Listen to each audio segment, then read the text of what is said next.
My name is Kenneth Frederick. I will be moderating this debate. As a reminder to students, they may vote on September 14th, 15th, and 16th through RamWeb. The polls close on the 16th at 4 p.m. As a disclaimer, the presidential candidate, Hannah Taylor, does work on the Rocky Mountain Student Media Board as the Alumni Relations. General rules for the debate: opening and closing statements, as well as candidate-specific questions. You will have 1 minute to answer. For general questions, you will have 45 seconds to answer. And for rebuttals, which you may request for by raising your hand, we will acknowledge. You will have 30 seconds for rebuttal. Let's get into some general questions. Starting with candidate Sloss, could you please tell me your top 3 issues that students are facing? Hi, thank you for the question. We're happy to discuss.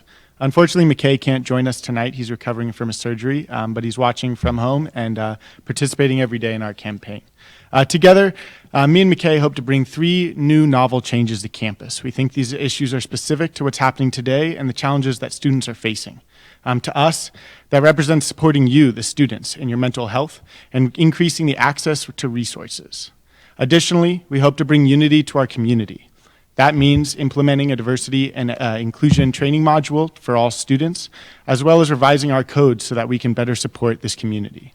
And finally, and most of all, we want to be a voice for you, the students. We believe students' voices deserve to be heard, especially now more than ever. So today, and moving forward, we will offer your voices anytime you need. Taylor?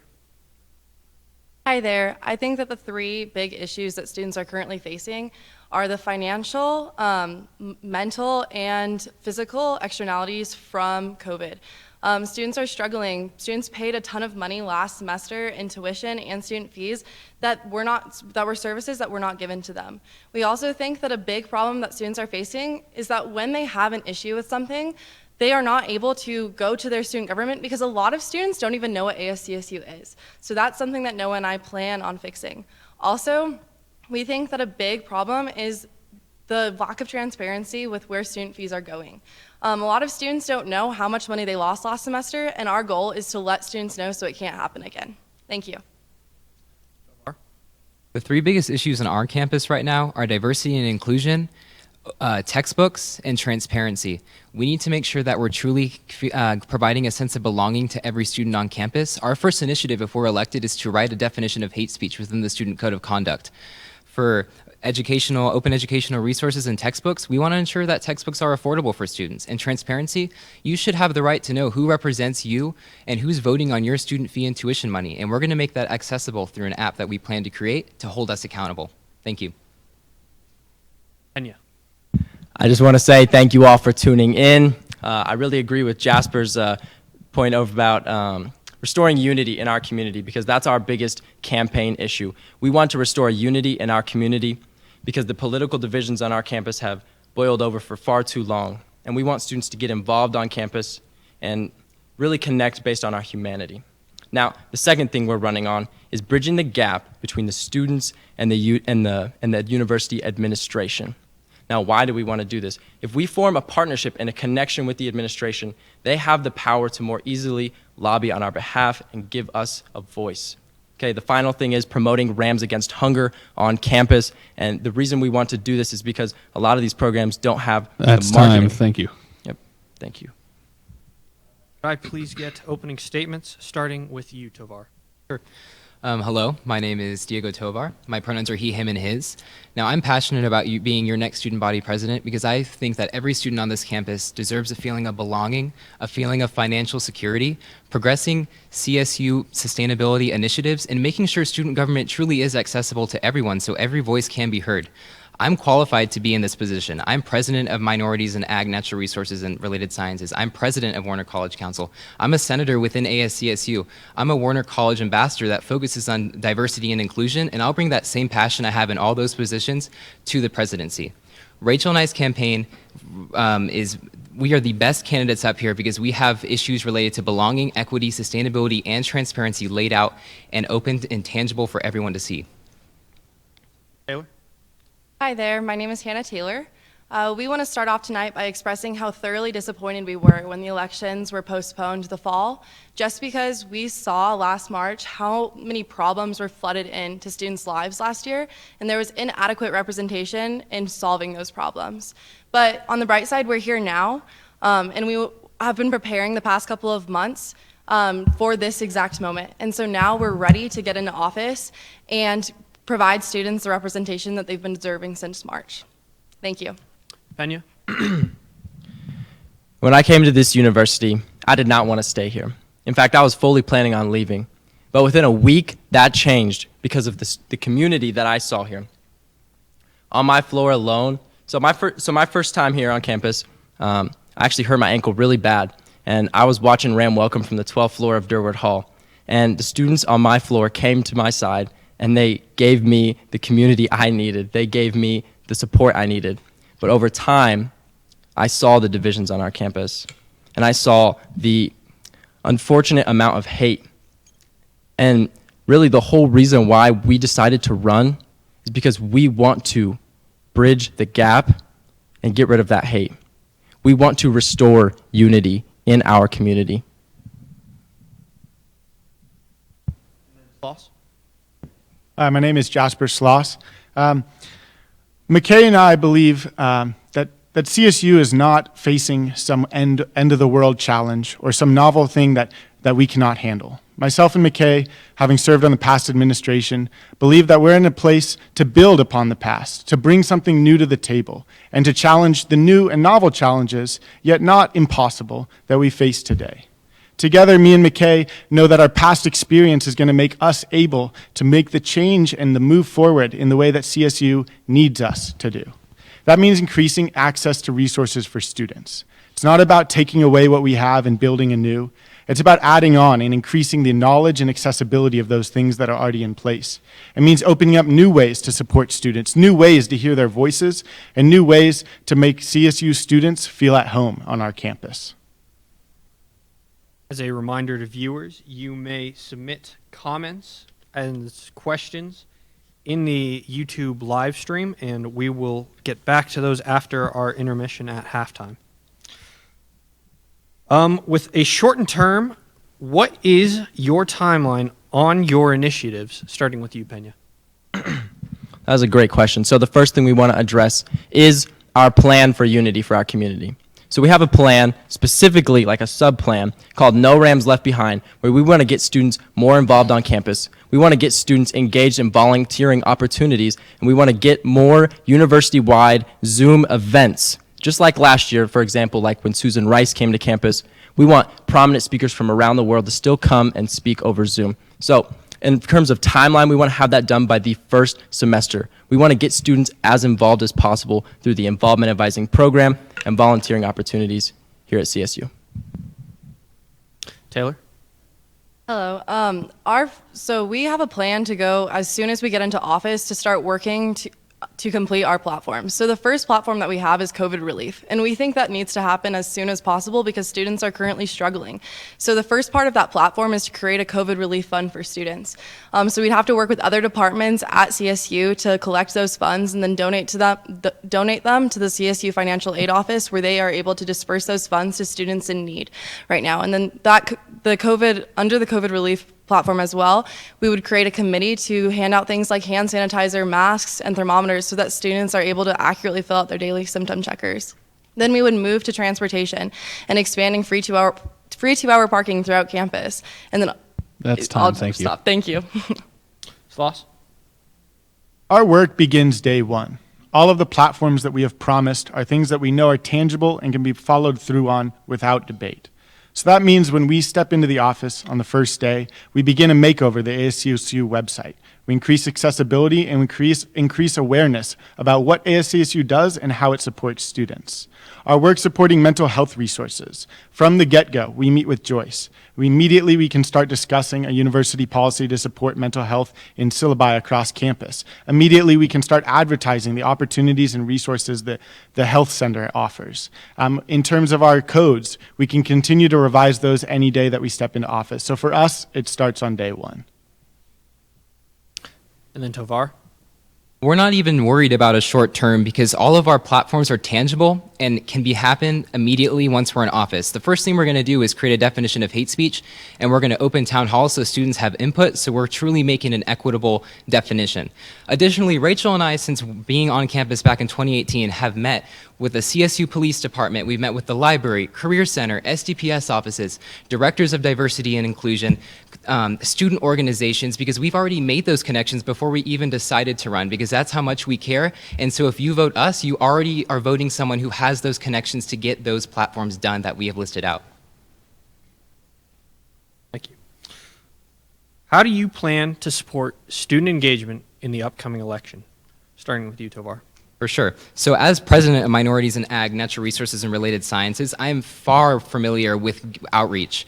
Rachel and I are wanting to hold town halls, have engaging student discussions where we meet with student organizations, providing opportunities where students can find student organizations and way to be involved, finding ways to hear how they can share their voice. Rachel and I want to work on creating brave spaces, which we've done within our organization, to make sure every student has a say in diversity and inclusion initiatives. Sloss. Last year, 26.6% of the student population voted. That means a quarter of students picked the representation that they are supposed to represent all students. We believe it's time for that to change. That was a record vote. This year, we shoot for more. For us, that means reaching out to every student that we know, encouraging them to reach out to their friends. It means networking the networks. Beyond that, we believe that every student's voice should be heard, not just through voting, but through accessibility to their student leadership. So whoever is in office, they can go directly to those people and ask for the help and support that they need. Pena? So currently, I'm an involvement advisor on campus. Shout out to the involvement advisors. And a lot of our job is connecting students with what they're passionate about to the clubs, student organizations, jobs, volunteering opportunities that best fit their needs on campus. So in terms of student engagement, that is I plan on fully using that position as an involvement advisor and working with that while I'm president to help get students more involved on campus, which I'll speak about more later. Now, in terms of the second thing, we propose also a bi-weekly Zoom link where the ASCSU president can get on and connect with the students and answer your questions and do a bi-weekly Q&A. Taylor? Can I just ask a point of clarification really quick? Yes. Are you talking about the November presidential election or the ASCSU election next year? The experience at CSU, I would assume that means ASCSU. Okay. Thank you for that. So how we plan to encourage participation in the next election is to make sure that students know what ASCSU is. When Noah and I are campaigning, we're not only campaigning for ourselves, but we're also campaigning for what ASCSU is, because the amount of people that have asked us, well, what are you running for? What is ASCSU? That's a shame, because this is an organization that's meant to represent students. I think it's a failure if students don't even know what their own student government is. So what we plan to do is make sure that our platforms are affecting the lives of all students, and so that we don't even have to spread our marketing as much, because all students will be affected by what we do. Thank you. Sloss. How do you view ASCSU's relationship with the city? Yeah, thank you for the question. I think it's vital. It especially relates to housing reform, because that's one of the biggest issues that we work with the city on and work in that capacity.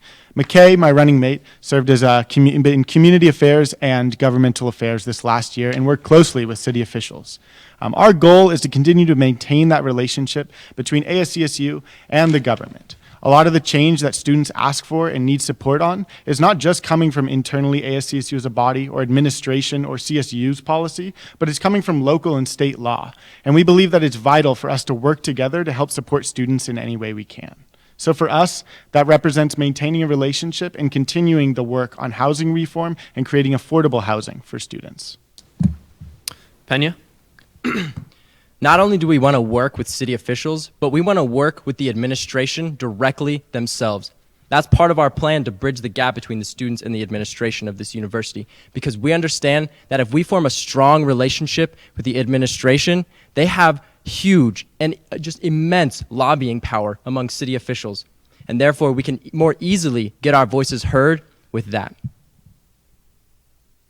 Tovar? It starts with transparency. if students don't even know what ASCSU does, how are we going to get students involved in actual Fort Collins government? We need to reach out to our students, create opportunities for students to get involved through town halls, panels, tabling, that kind of thing, to make sure our students truly know ways to get involved. And from there, then we work with the CSU administration directly and the Fort Collins and state government directly to make sure that we're making progress in housing reform and anything else that comes to the table. Thank you. Taylor? Noah and I plan to have a positive relationship with the City Council and also one with consistent communication, but we also need to recognize that the City Council is representing more than just the students at CSU. Their constituents, a lot of them are community members, so they're sometimes put in a position where students want something like U+2 to change to right-size housing, but a lot of community members are adamantly against that. And so we need to consider that while negotiating with these city council members, but we also need to consider that students vote and that city council members can't forget that students are also constituents. And so holding the city council accountable is really important in pushing mine and Noah's platforms. Thank you. U+2 is a lengthy issue that students have been fighting for years. And you mentioned that in your relations with the city council. What do you believe you can do differently that previous administrations haven't been able to do? You're referencing me? Yes. Okay, thank you. So I worked under the Siren Sullivan administration as governmental affairs, and so I was with Yuval Rosenthal, the director of community affairs, while he was regularly meeting with city council members and working with state strategists to try to change this policy. I have that experience. This past year, there's a little bit of a pushback in consistent efforts, and I think that we need to get back to going to every single city council meeting and making our voices heard there. I also think that we should be regularly meeting with them just like we were doing. It's a shame that an administration under ASCSU is only 1 year because it's hard to change a city ordinance in that time, but it's a lot easier when you already have the experience of doing so, and I do. So thank you. Fee reimbursement is a very big issue this year, and this is a question specific to vice presidents. If we were to go completely online, as we did last semester, what are the vice presidents thinking about fee reimbursement? I would like to start with you, Jackson. I mean, clearly, as a student, I would love to say that tuition will be greatly decreased, but it's not honest with me. It's not honest of me to make such a vast promise. I can clearly say I will review fees and make all the best options I can. We will hold town halls and try to review all the sessions we can, but it's truly difficult to say that we'll decrease fees when knowing our students are employed and they use that money as well. Gebretsadik? Thank you for that question. But regarding that question, I am a student first, and personally, I would not want to pay full tuition if my classes go all online, which they are all online currently. But that is why one of our policies is geared towards bridging that gap between administration and students so that we have the opportunity for students to voice their frustrations directly to the administration. And that way I can work with administration to further see what we can do and how we can work with city council so that we can reimburse student fees or other fees that are feasible to students. Schindler? To give a full reimbursement is just not possible. We don't have power over tuition. The only thing we have power over is student fees. If we were going to return any of the student fee, it would go directly to the Office of Financial Aid, and they would distribute it out to students as necessary and as it should be. But on that note, things being funded like RAM events, we should be able to cut that back and fold it into programs that students still have access to while they're online, and if we can't do that, then it should be returned to them. The money shouldn't sit there to fund things like concerts, which we can't even have, and be wasted. Thank you. And then Sloss, could you answer for Mkay? Yeah, thank you for the question on student fees. We think it's vital and students deserve to be heard and their voices heard. I'll be answering on behalf of Mkay. I served on the board this last year. Mkay is very familiar with it. Unfortunately, the fiscal year for 2020 to 2021, the budget's already been set. The fee has already been charged, and most students have already paid it. For us to tell you that you will get a refund, that you will receive money back, is a lie. And anyone promising that cannot say that to you with full confidence. What we can say is that this year, on the new board, we can revise the fee. We can approve only mandatory increases. We can look at the fee areas that aren't being used and look for those funds to be returned back to students. Thank you. Tovar, how would you define hate speech in the Code of Conduct, and how will incoming students be aware of what they are forbidden to say and do on campus? For sure. Well, first of all, it's not my alone responsibility to define hate speech, and that's why we believe we need student input.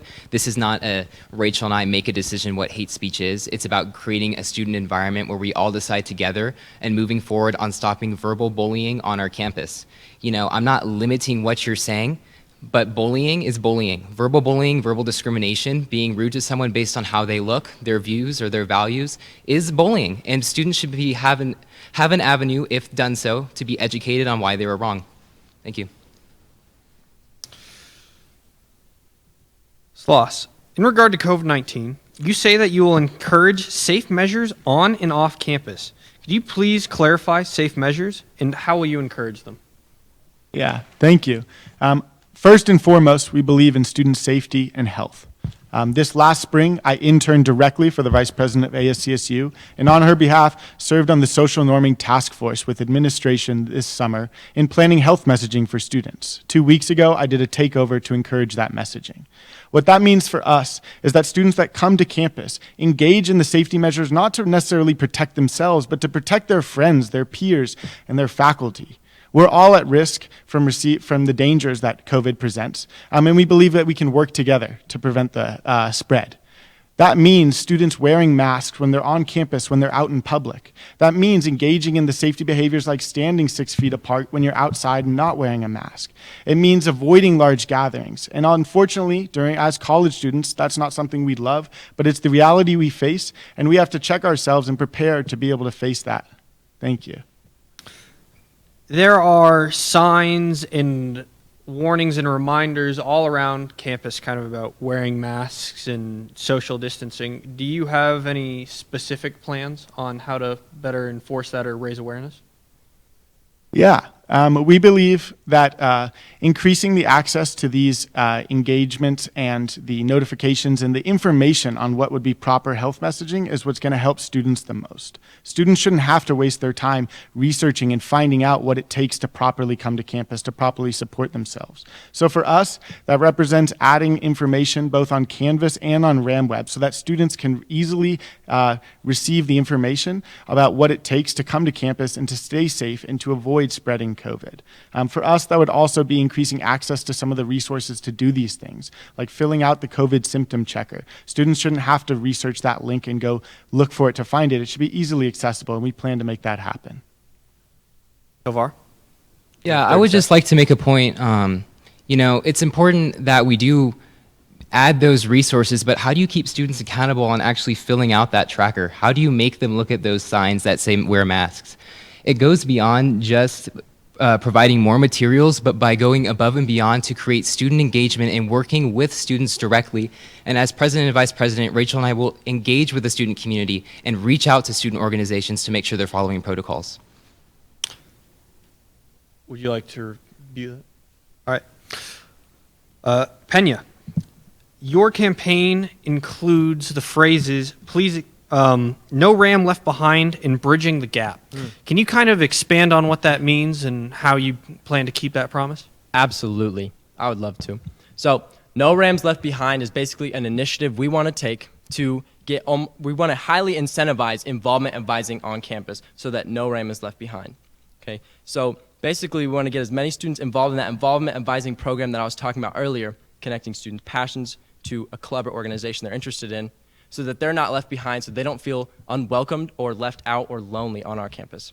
Now, the second thing you speak of is bridging the gap. So specifically, we want to address bridging the gap between students and administration by opening up a channel of communication between the two. How do we do that? So how we plan to do that is by offering we propose a monthly Q&A with President McConnell herself, where you can voice your frustrations directly to her And then also we would do a bi-weekly Q&A with the ASCSU president, as previously mentioned, so that you can talk to us more, so that we can vouch on your behalf to President McConnell herself.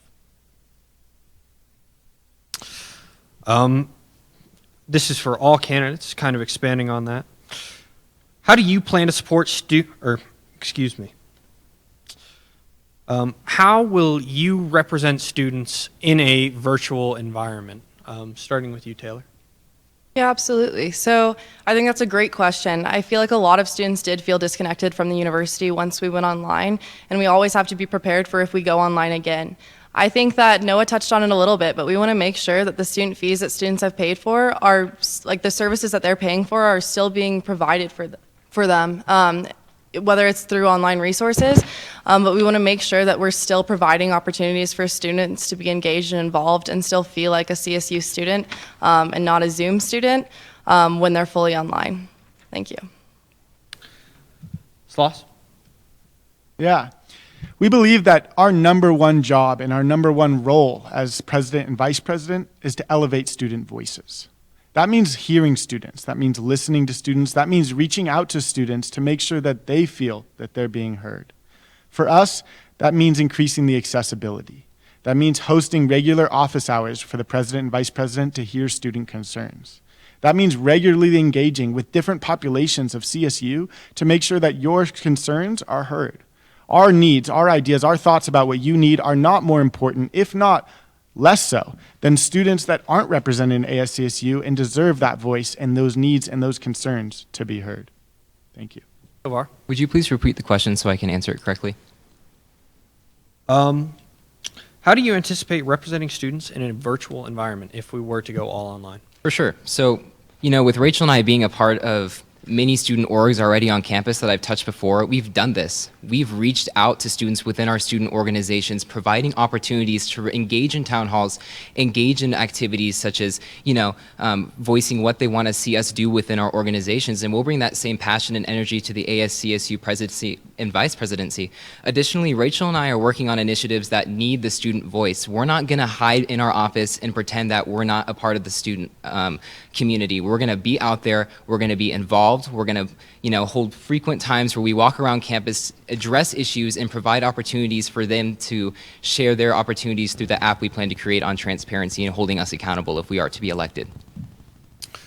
Just a follow-up question. How do you plan on engaging and speaking to students if there's no students on campus if we go virtual? Yeah, just like we would a class or a student org right now, Zoom, Microsoft Teams, there are many platforms to do so. It's just about reaching out and emailing those orgs, emailing the students, making sure that within the ASCSU app we give updates on our agenda and what we're doing, providing opportunities to join, and being as welcoming as possible to make sure that students do realize if Rachel and I are elected, we want to hear you and we want to interact with you. Enya? Yes, so as previously stated, we want to hold bi-weekly, this is our actual plan, we want to hold bi-weekly meetings with the president and vice president of ASCSU, with the students, so you can feel your voices are heard. But not only that, we understand that not all students are just going to go out and look for this stuff. So we want to properly market it and use CSU's Instagram account and use various other accounts to market these things to make sure that students know about them. And we can tell professors about this to make sure students know about it so that their voices are for sure heard. Taylor, you say you will implement diversity and inclusion training. How will this training be conducted and by whom? Thank you for the question. So under our platforms, we do not say that we will implement diversity and inclusion training, but I'm happy to answer the question. So Noah and I will make it a priority to include that within our administration. And the way that we think that we can promote diversity and inclusion is to make sure that our cabinet looks like the student body. Every single year, if you're hired in ASCSU, you most likely know someone who's involved in ASCSU because there's really not that much outreach. And an Instagram post doesn't make a student go and apply for this position. So we want to make sure that we are reaching out to the entire student body to apply. And so that our cabinet consists of a diversity of thought and background, so that right there in the student government, every single student feels like they have a voice there already to be heard. Thank you. Boss? Yeah. We believe diversity and inclusion is essential on creating a home for students here at CSU. Not the majority of students, not the students that you might know, but all students.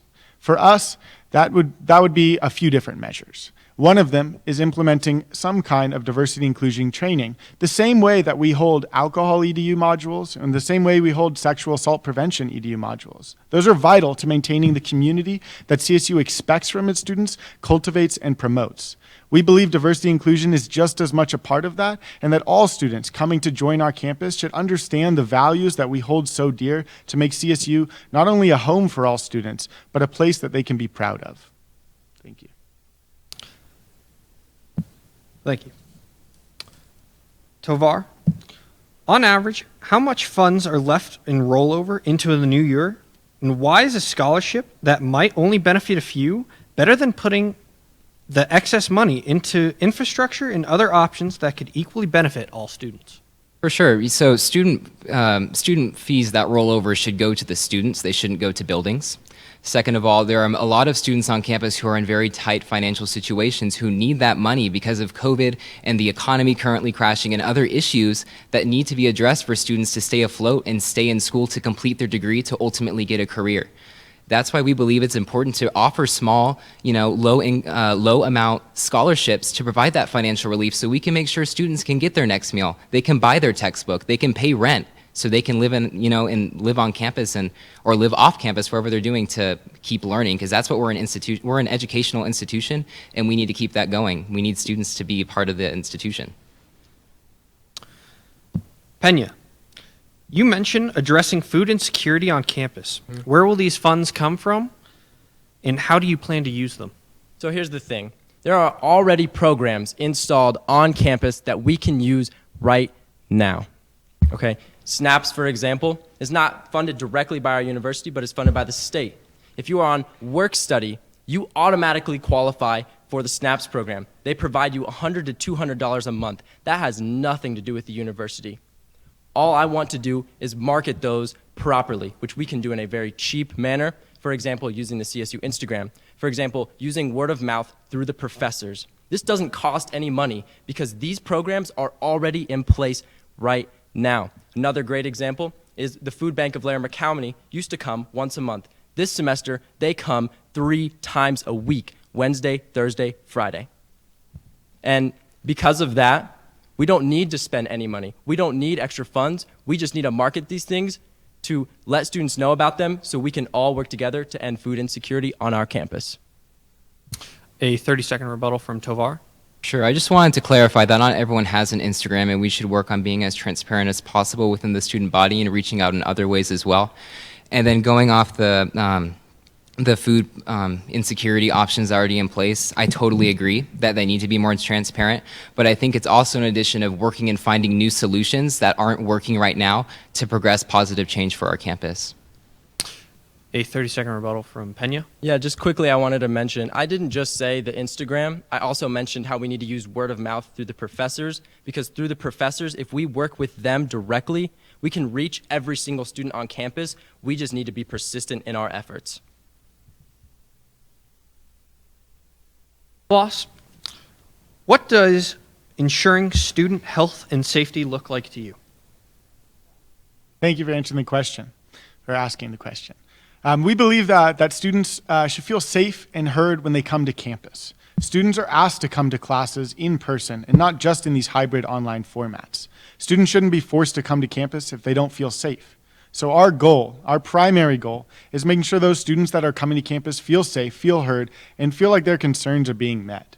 To us, that means continuing to engage in these safety and health measures, and students who don't are encouraged to then change their behavior and join in these behaviors, because they're not for us, they're for the people around us. Thank you. Taylor, in your platform, you mentioned providing free medical supplies. Where will the money come from for masks, thermometers, and sanitizers that you want to distribute? And do you think that the university has already supplied enough?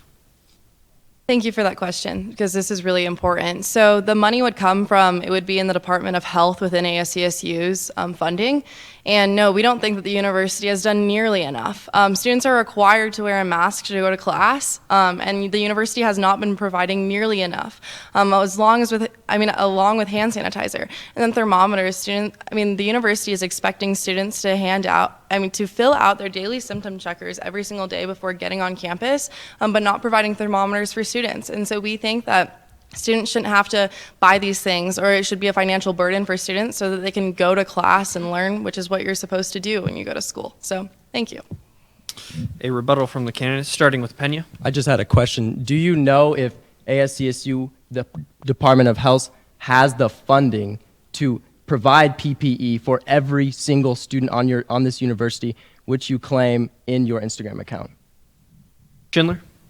So just from the RAM events alone, which is 0.0083% of ASCSU's budget, there is $500,000. If we could take that amount from every program that is not being used while we're not on campus, yes, we could definitely fund all those all the PPE that's necessary. Sloss, did you have something to rebut? I believe everybody has a point, but as a college student, it is our job to plug our friends and plug those doing service. ASCSU is distributing free masks. They have recently received them. You are able to sign up on Ramlink and receive a free mask. So I just encourage folks to go get a free mask. Tovar. I'd just like to know how many specific masks, how many specific hand sanitizers, how many specific thermometers do you plan to hand out? Because if we're being transparent with the student body, they should know how much you're willing to spend and how many specifically you're going to buy of each. So I'd like to know that if you're able to answer it. Yes, please, Taylor. Yeah, absolutely. And truly, we appreciate that you all are asking us these things, because if we were in your roles, we would want to make sure, because I think we all have the commonality, which is we want to represent students and make sure that we're spending student fee money to go back to students and being fully transparent here. So yeah, we plan on using the Department of Health budget to do these things. No, I do not have the exact numbers on how many thermometers we will order, how many masks we will order, and how much hand sanitizer we will order. But we will make that's sure. time. Thank Okay, you. Thank you. I'm sorry, we're going to move on. For all candidates, how do you plan to increase transparency in ASCSU, especially in our online environment? I'll start with you, Tovar. For sure. We're going to create an app that does all that. It's not fair for students not to know who votes on what. Who's voting on your student fees? Who are they? How do you contact them? It's not transparent at all. So Rachel and I are going to work with the marketing division to create that app that tracks that and holding students accountable. Additionally, I'm in ASCSU right now as a senator. Rachel, who can talk more about it herself, is not, and she can hold me accountable for any, hidden bias that I might have. And if Rachel wants to add on to that, I would like her to. Speaking as someone who's not a part of ASCSU and who's definitely tried to see who represents who, and I've accessed this ASCSU website, and I can tell you it's very hard to see who represents who, what they vote for, how many of our funds are being used, and I think we should clean up the website as well. That's time. Thank you. Pena. I'm going to sound like a broken record by the time this thing is done. This is one of the reasons why we want to open up that channel of communication and provide the Zoom link between the ASCSU president and the students. And not only that, but we want to market the Zoom link so that students can come with their questions. So if they have concerns about the actions that we're taking, they can address us individually, because we are here for you, the students of this university, and we want to take our time and give it to you and to serve you. Boss. Thank you for asking the question. We think a lot of students want to be heard, and transparency is the best way to do that. Transparency doesn't come from Zoom links or Instagram videos. Transparency comes from what you can see, not from what you can hear. To us, we think you can see the website. So we will do a complete renovation and makeover of the ASCSU website. That means updating each person that is an officer or an official. That means updating the Senate legislation as it goes. That means adding job descriptions and positions and purposes to each of the positions that you will see filled. To us, all this information is already public knowledge, but we believe that putting it in one place on the ASCSU website will increase a student's ability to feel heard and understand where their money and where their voice That's is time. going. Thank you. All right, Taylor, and then we'll get into some rebuttal. Great. So these are all great ideas, like posting on Instagram and utilizing the website. But I think we need to remember that we have a website right now, we have an Instagram, and there are still so many students that don't even know what they don't know about with ASCSU because they don't know what it is. And so we need to make sure, in order to be transparent, that students know what we're doing because they're personally affected by it. And so since we plan on doing that, we also want to release the weekly reports that the departments do. We think that it's ridiculous that the university administration gets access to those, but we don't send those out to students. They should know what their student representatives are doing. We also want to do monthly fireside chats where we give monthly updates. And then we want to partner with housing to make sure that RAs are telling incoming freshmen what ASCSU is. Thank you. 30 seconds of rebuttal from Pena. I would say you're all right. It doesn't come from a Zoom link. It doesn't come from, but it does come from a person behind that Zoom link. It comes from a face behind that Zoom link. It comes from a face behind the marketing. And it comes from somebody who cares. That's all I got to say. Rebuttal from Tovar. Very similar to what Adam just put forward. Zoom links are transparent, and being a part of a Zoom link, you're meeting a community. You know, online, that's how you meet community in some ways. And as many ways to outreach, that's the best way to do it. We shouldn't limit ourselves to only a website, and we should be able to have as many different avenues to engage with students as possible. For all of the candidates, how would you manage the corona situation on campus? Starting with Sloss. Corona as in corona beer or coronavirus or? Coronavirus. Coronavirus. Could you repeat that one question? How would you manage the coronavirus situation on campus? Yeah. Thank you for asking. I think coronavirus is probably foremost in our minds behind other types of corona. To us, we believe that students are supported in feeling safe on campus through the work of health messaging as well as the health center. The health center's job is to help maintain safety on campus. And we believe that even just adapting their information and increasing the accessibility and putting that out there is enough to help support students to feel safe when they come to campus. Reminders are things like wearing a mask, standing 6 feet apart, avoiding large social gatherings, and not coming to campus if you're sick. Thank you. Pena? So here's the thing with coronavirus. We understand that graduation rates are going to drop. Okay? And that means you don't finish the education you came here for. But we also understand that when you are involved on campus, you are more likely to stay on campus and finish that education that you came here for. And that is why we have our plan that I described earlier, No Rams Left Behind. Tovar? Yeah, I'd like to mention that, it does start with reaching out with the CSU Health Network and creating that connection. Also, promoting guidelines that already exist and reaching out to student organizations and student groups that are on campus and individual students who are not a part of a student group, and making sure that we're on the same page and how serious COVID-19 is and how it shouldn't be joked about a beer right now, and how we should take this seriously because this is life-threatening to financial situations, people's education, and getting a degree in the future. Taylor? Hi, yeah, thank you for that question as well. We are dedicated to to helping assist students in the problems that they're facing because of COVID-19.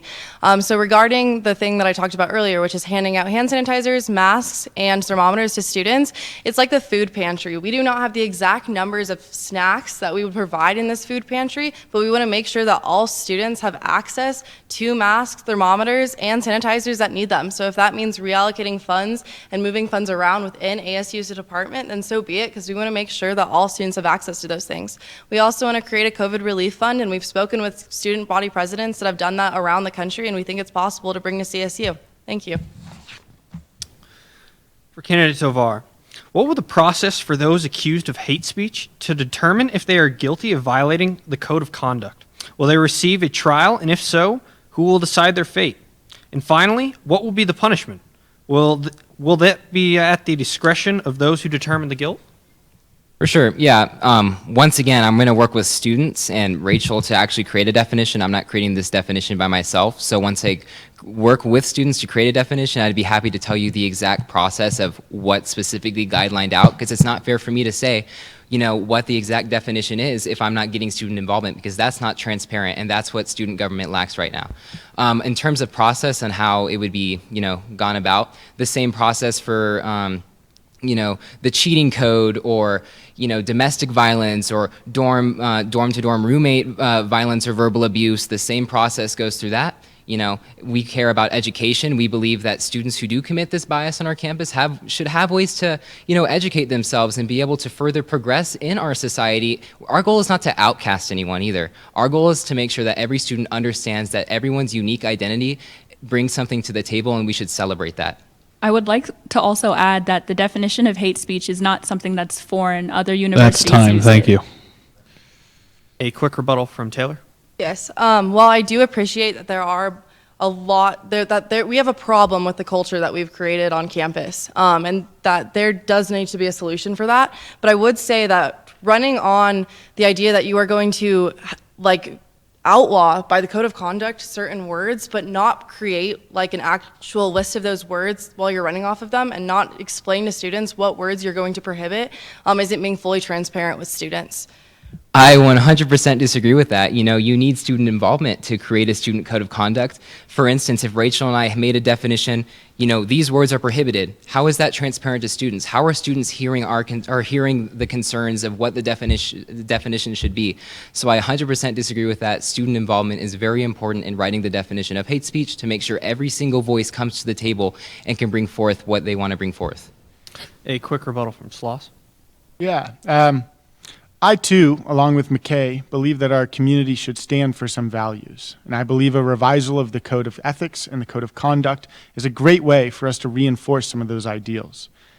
To Diego Tovar, enforcing hate speech sounds like you intend to then punish those that have violated the policies you will create. Is it within your power to do that? And how do you plan to do that as a fellow student? Tovar. Yeah, I'd like to clarify something. We're not out here to punish anyone. It's about education.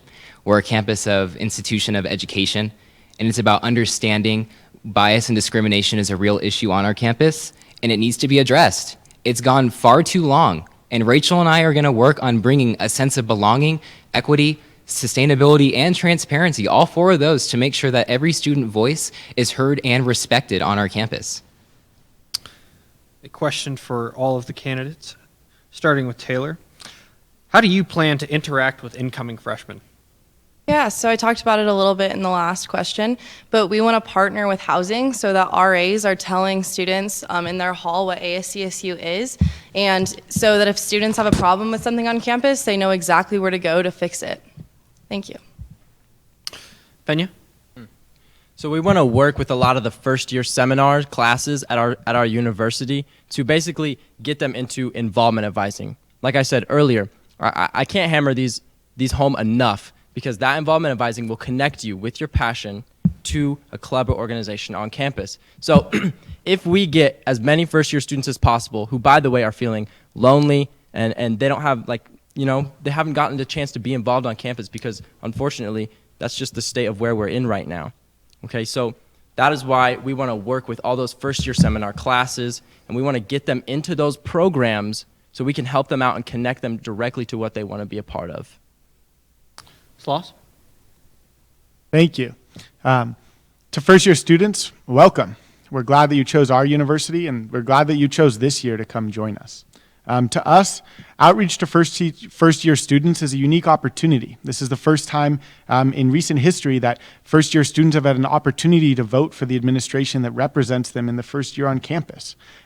We believe that outreach goes in a number of ways. It means reaching out to classes that students are in. It means reaching out to RAs that work in the dorms. It means reaching out to organizations like Greek Life and other clubs that are engaging with first-year students, and not just telling them to vote, but increasing awareness about how ASCSU supports them and even opportunities to get involved. For sure. One thing we want to do is in the syllabi of certain courses on campus, specifically college-based, we want to provide the website or the link to those college organizations so students have direct access how to get involved with organizations within their club. Also, we want to interact with first-year seminars too. Rachel and I were in a first-year seminar within a learning community, and we've made so many friends and connections within those learning communities that we want to reach out and continue that, culture of providing learning communities as a great source of, meeting new students and meeting new ways to get involved. Additionally, we want to bring involvement expos online and provide opportunities such as tabling to online platforms.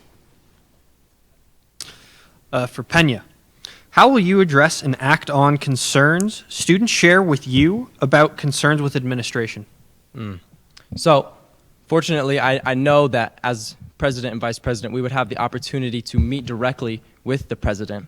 And when those students voice their concerns with us, we want to bring that to the table with the president, but that is why we also want to open up that Zoom link, the Q&As with President McConnell, so that they can take those questions and they can voice them directly to her. And not just her, but other administrators on our campus, because we recognize that President McConnell isn't the only administrator. There's a dean of students. There's a vice president of student affairs. Okay? There are many ways that students can have their voices heard amongst the administration, and that is why we want to open up those Q&As. That is so huge. If we can get that, then we can get students' voices heard directly with the administration, not just the president. Thank you. Taylor, could you please expand on your plan for an online review system at apartment complexes? Yes, absolutely. So year after year, there's a ton of campaigns that run on changing U+2, but we think that completely ignores the students that live in apartment complexes.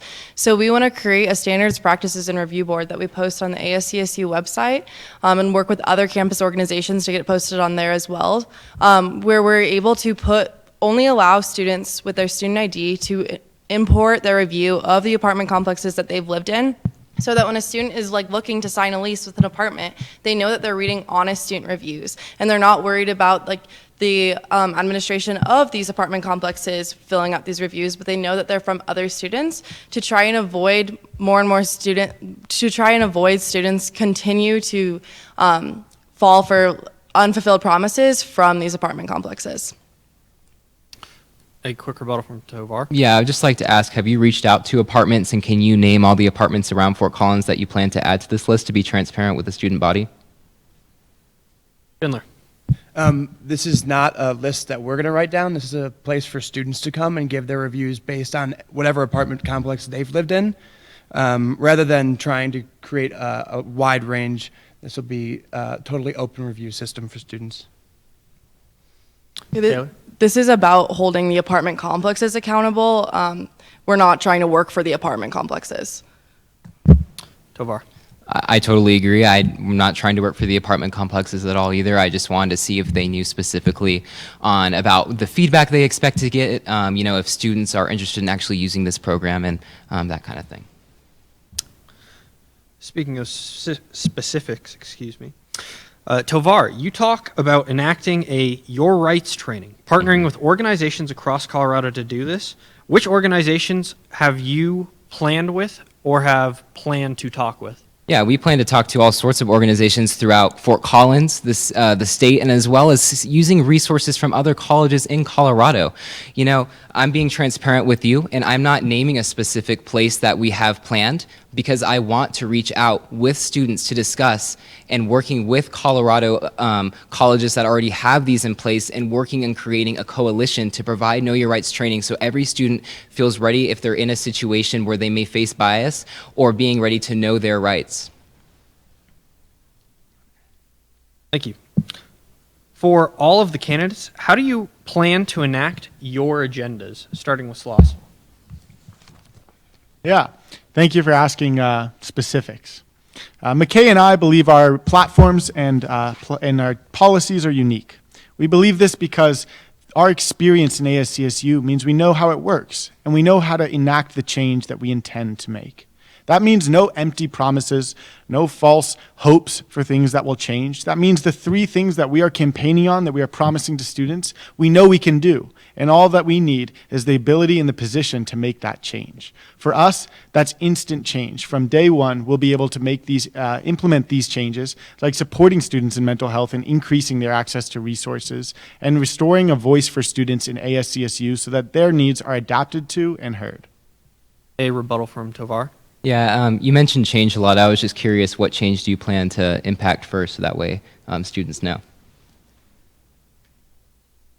As mentioned before, I'm happy to repeat, we can immediately start change from day one on the website, renewing it and making it accessible for all students. We also will immediately start hosting office hours for students to come directly to their student representation and have their voices heard.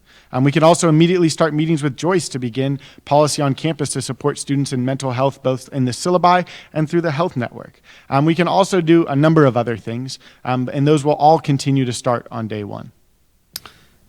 Taylor, how do you plan to enact your agenda? Absolutely. So each of our platforms have a set plan for how we plan on going and implementing them so that there's actually a direct outcome from each platform.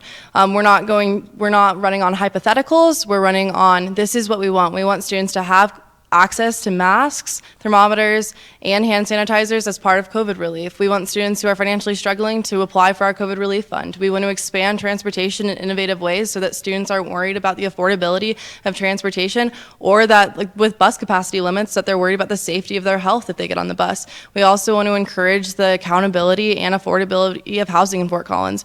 And so we have plans to do so, and that's how we plan on implementing them. Thank you. A rebuttal from Pena. So you talked a lot about ideas, but I would really like to hear your actual plan for how you plan to enact those things. Well, on my response, I only have 30 seconds, but I'd love to walk you through them. So the first one is we want to bring free bird scooter rides to students. And the way that we plan on doing that is working on the partnership that the City of Fort Collins and the Bird Scooter Company already has. It's actually up for negotiation at the end of this year, which if we win, we'll be there to negotiate that deal. And I'd love to speak further in detail about this. I just can't do it in 30 seconds. A rebuttal from Gebretsadik. Yeah, so you mentioned free bird scooters. Is that going to be accessible for all students? And if not, do you have other ways that are more accessible for all students? Yes, absolutely. Can I respond? Yeah. Okay. Yes, please respond. Yes, absolutely. So we can acknowledge that our free bird scooter platform is not completely accessible to all students.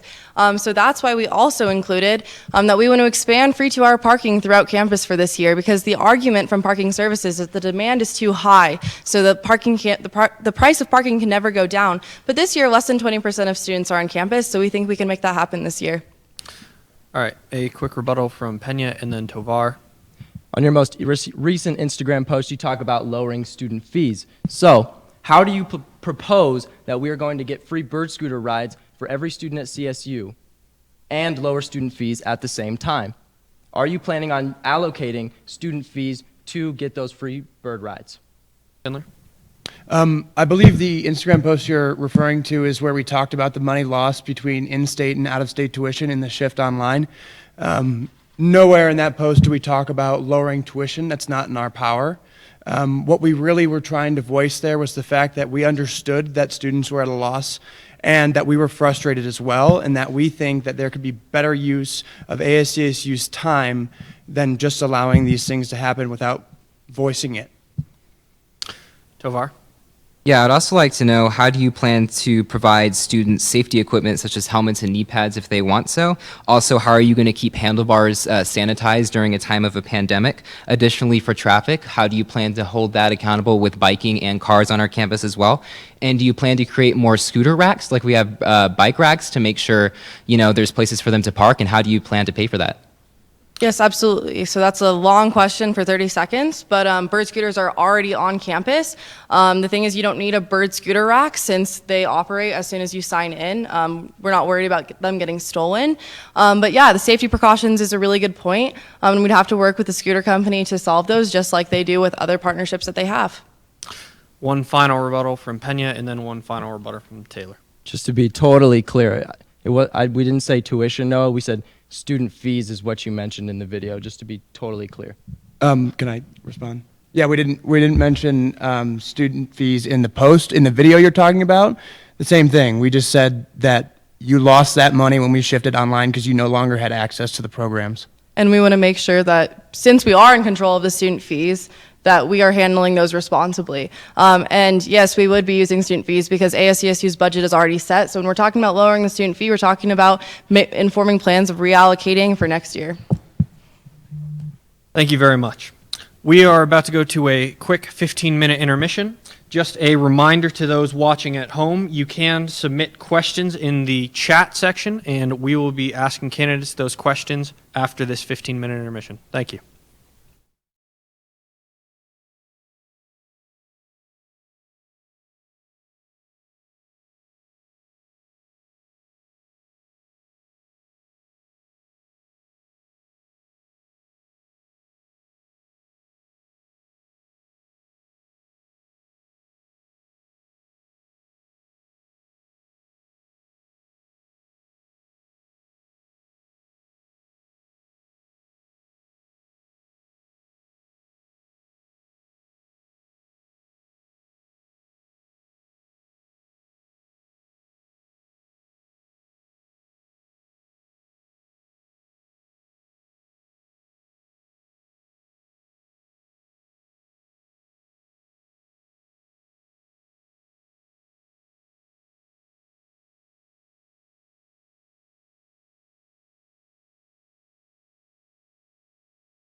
Welcome back to the ASCSU Presidential Ticket Debate.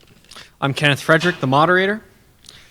A point of clarification, both vice presidents and presidential candidates are able to answer a question.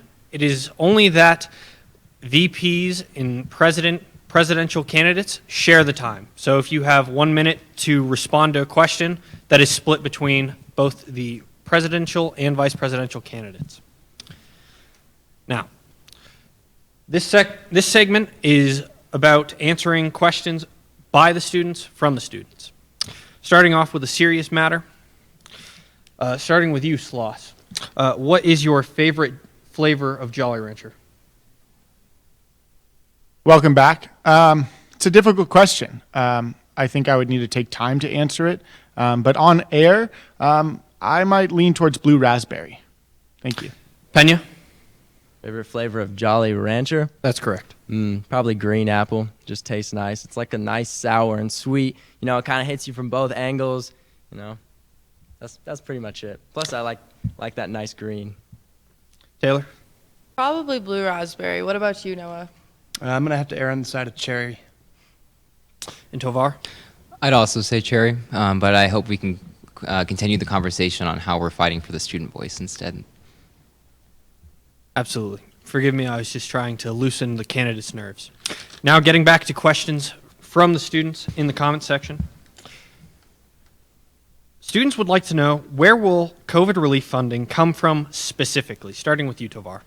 Yeah, well, for instance, we're not trying to, well, what we're trying to do is basically expand the programs that already exist in terms of transparency and what they are specifically and what the guidelines are and how we can go about and tackle that, and working with the executive branch within ASCSU, within the health department, to work on what their budget is to make sure we're efficiently providing supplies when needed. And so that way we're not taking up too many supplies that other people might be needing around Fort Collins and the state of Colorado. We're not trying to make a blanket statement and provide COVID relief, because we understand that as a university and as individual people, we're all struggling financially, and it's hard to provide a relief for everybody. Pena? Yeah, so here's the thing. We understand that no one person can help everyone, but we do know that every person can help someone. Just the other day, I was out in the plaza tabling, and a student walked up to me, didn't have a mask. Luckily, we had masks at the table provided by the Lori Student Center, and all he said to me was, "Hey, can I have a mask?" It's as simple as that. You know, if you have a mask on you, if you have some way you can help another student, just right there on the spot, just help them. And that's the kind of community we want to build on this campus. Just to clarify, funding for things like masks will come from the university and not from students, correct? Mm-hmm. Yes. Thank you. Sloss? Yeah. Thank you for asking the question. I think we're all concerned with how we get relief during this time. We believe that COVID relief functions in a number of different ways. Everyone's needs are different, and what they're asking for is different. Some students need financial relief. Some students need mental health support during this time that they're not able to see all their friends. Some people need academic support in the hybrid classes. Our goal is to offer those resources for the students for what they need specifically, and not try and give all of them the same access, because not all of them need the same things. To us, that looks like increasing resources and accessibility to those things that they do need. Thank you. And to answer the question, where does the funding for those resources come from? Yeah, ASCSU has discretionary funds to determine as they see fit. I think a significant portion of our money will likely go to things that will provide aid to students in those different capacities. But I believe that we would also work with administration, because it is the university's job, if they're asking students to come to campus, to support them in that. And so I believe funding would come from both ASCSU as well as the university to support students. And Taylor?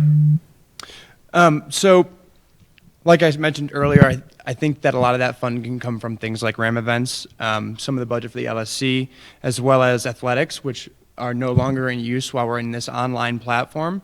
That covers a pretty large portion of student fees, as well as having the discretionary fund. And for us, it doesn't just cover things like masks and thermometers and hand sanitizer for students so they can adequately fill out their symptom checker. It also covers things like mental health here on campus, putting more funding into those outreach programs so that students know they have a place they can call. A rebuttal from Pena. To be clear, I don't think that student fees should be going to helping you get more masks. I think that should be provided by the university itself. I don't think you should have to pay just to help yourself. If I want to go to the store and buy a mask, then I'll just go to the store and buy a mask. Your money should not be going to just helping yourself. Your money should be going from the university helping you, because that is why you're paying to go here. They can support you. 30-second rebuttal, starting with Tomar. Yes, you mentioned mental health, and I was curious specifically on your plans for, racial fatigue and those situations that a lot of students are dealing with, and how, based on your website, it's hard to find any true diversity and inclusion initiatives. So I was wondering if you have plans within mental health to do so. Who is that directed towards? Taylor and Schindler. So first, to address Adam's response, yeah, I completely agree with you. I don't think that masks should be funded by student fees. I think that they're absolutely a necessity, just like the Women and Gender Advocacy Center is funded by student fees as well. So there's a lot of things that student fees pay for that they probably shouldn't, and that does need to be a conversation with the university administration. But right now, we're promising that we want to provide access immediately when we get into office, because they're necessary to go to class. Thank you. And Sloss. Yeah, thank you for the time. It seems that student fees need a clarification for all of us. We do not have the determination of where the student fees go. We are presented on the areas that student fees fund, and then we determine those budgets. This last year, we approved only mandatory costs and maybe one or two things that would benefit students, and we turned down a number of things that did not come back and benefit students. But student fees wouldn't be able to go towards those things because that's not our money to spend. It's already determined, and it goes to things that directly benefit students. Rebuttal from Pena. The thing is about the masks, there's already a lot of those things provided in the Laurie Student Center and throughout campus, and we can use them now, just to let you, the students of this university, know that. Rebuttal from Tovar. Yeah, back to my earlier rebuttal, I am curious on, you mentioned mental health, and I believe that's important. I know you do too, but I'm curious, do you have plans for racial bias fatigue and diversity and inclusion within mental health in your platform? What I was originally referring to was mental health for all individuals in Suicide Watch while being quarantined alone by yourself in an online platform. I think that is a question that the student body can answer a lot better, which is why we want to hold monthly fireside chats for students to come and talk to us, as well as what Hannah earlier said, release basically transcripts weekly about what's going on in ASCSU so that students can voice their That's time. opinions. Thank you. Moving on. A lot of students have sent in questions about parking. This is for all candidates. Can you speak more about funding for free parking? Will student fees be redirected to parking? How do you plan on making 2-hour parking free? And students are also curious because they've heard a lot of the stuff that candidates are talking about tonight from previous candidates from last year and many years before. Starting with Taylor, what would you say your campaign says about the parking situation? Yes, thank you so much for that question, because last year when there were certain campaigns running on reducing the price of parking, I was very adamantly opposed to it. And in the spring when Noah and I were planning on running, we were very against running on any concept that parking could go down, because parking services has already said that it's not going to happen. But the thing that's different about this year is that the demand is down, and their argument is that there's not enough spots for students. There's too many students and not enough spots. Less than 20% of students are on campus this year, so we think this is the year that we can make it happen. Noah? Yeah, and on that, we don't think that it's plausible to lower the actual price of a parking pass because the city has a lot of say in that, but we do think that we could work with the university to expand the 2-hour parking that's at the business school currently around That's campus. time. Thank you. Pena? Could you repeat the question, please? A lot of students have been sending in questions about how fees will go towards parking, if you have any plans on making 2-hour parking free. What is your campaign's kind of stance on parking on campus? We don't really have any policies around parking specifically. That's not something that our campaign is focused on. But I will say this about parking. I saw that on your platform specifically, Taylor and Schindler, that that you promised, maybe not promised, but talked about free 2-hour parking throughout the entire campus. I just wanted to clarify here, is free hour 2 parking throughout the entire campus? Does that include permit parking spots? Just to be totally clear. We can get back to rebuttal after all of the candidates have given their statements. Tovar? Yeah, we are going to fight as hard as we can to work on lowering, parking on campus.